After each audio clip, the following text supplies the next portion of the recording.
Hey, it's Frank. Welcome back to the program. Some hot takes on a continuing resolution and someone pulling the fire alarm. We should all be collectively embarrassed today for the horrible work being done in the U.S. Congress by our elected officials, 535 people plus staff that we have tasked with managing the U.S. economy from a fiscal perspective. And sure, again, we have failure. It's been more than 15 years since we've had a proper budget process. Basically comes down to whoever the party is in power in the House is opposed in every way by the minority party, and so provides no assistance in them to help them pass a budget. Remember, politics is about compromise. So to the extent we were threatened with a government shutdown, it wasn't only a challenge Republicans have of dealing with it with their own party, they had no support from Democrats. Democrats were happy to see a government shutdown so they could blame Republicans and help their chances in 2024. It's not an uncommon practice. It's embarrassing. It's childish. And we get what we pay for. Remember, these members of Congress are making $175,000 a year plus benefits, plus the luxuries they get from being a member of the House or the Senate, plus a pension plan. And they can't do their job. Fiscal year 2023 ended September 30th. Fiscal year 2024 begins today. We do not have a budget. We have what we call a continuing resolution. And all this does is takes the prior budget, which was also a continuing resolution, and keeps it running for another 45 days or 47 days. Kicking the can down the road. We have a serious spending problem in Washington, D.C. For 2023, we spent a new record $5.495 trillion, resulting in a federal budget deficit of $1.54 trillion, another $1 trillion deficit. The deficit was up 61% by $578 billion. Really bad news. Our national debt is now going to be approaching $34.5 trillion. Part of the challenge that members of Congress have with respect to these budget resolutions is we don't have a balanced budget. So we keep having to raise the debt ceiling, which is a legal procedure. Just balance the budget. Cut spending in every department. That's it, period. Every department gets cut. If we have a $1.5 trillion budget deficit, we can take care of that in 2 years, 2 budgets.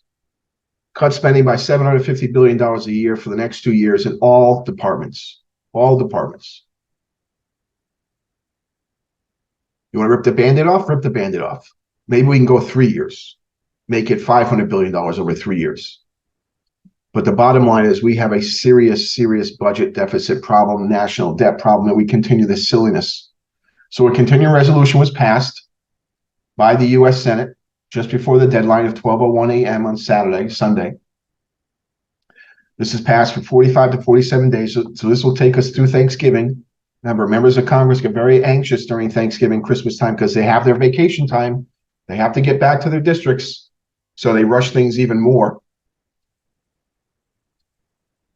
The bill passed the House 335 to 91, and the actual continuing resolution didn't include any new spending for Ukraine.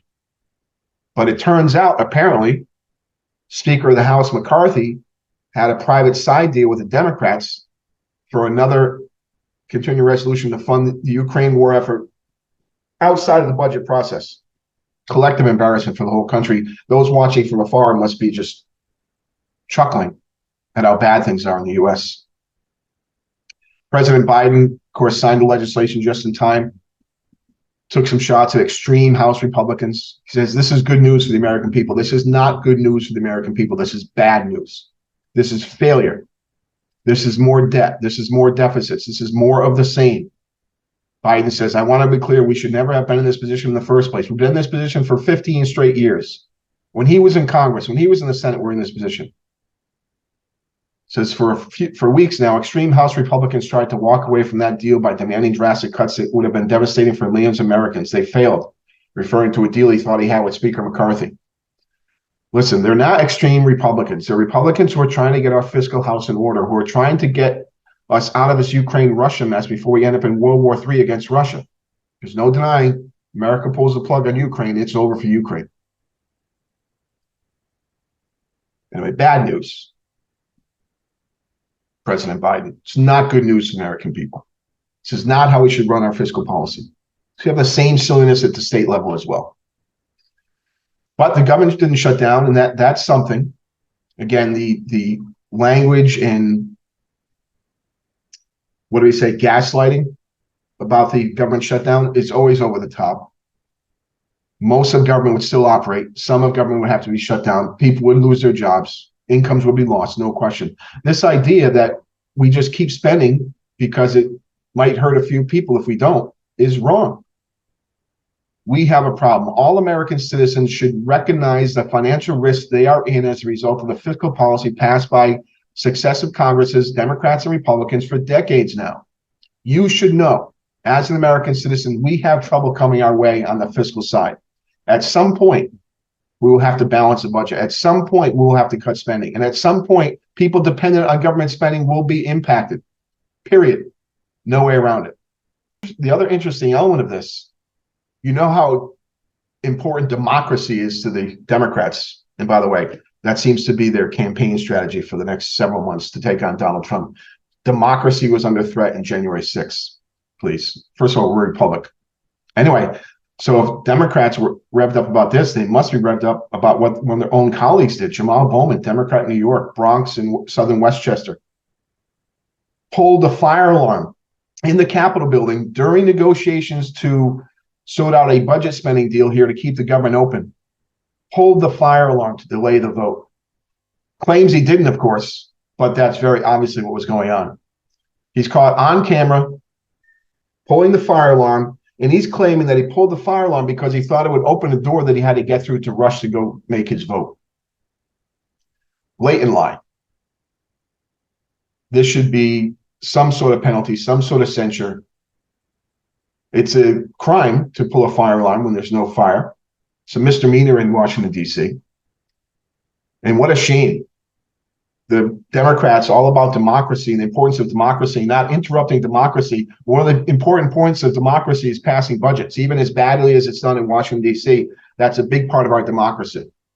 That's in the U.S. Constitution. And here is this guy, a Democrat, pulling a fire alarm to disrupt the proceedings.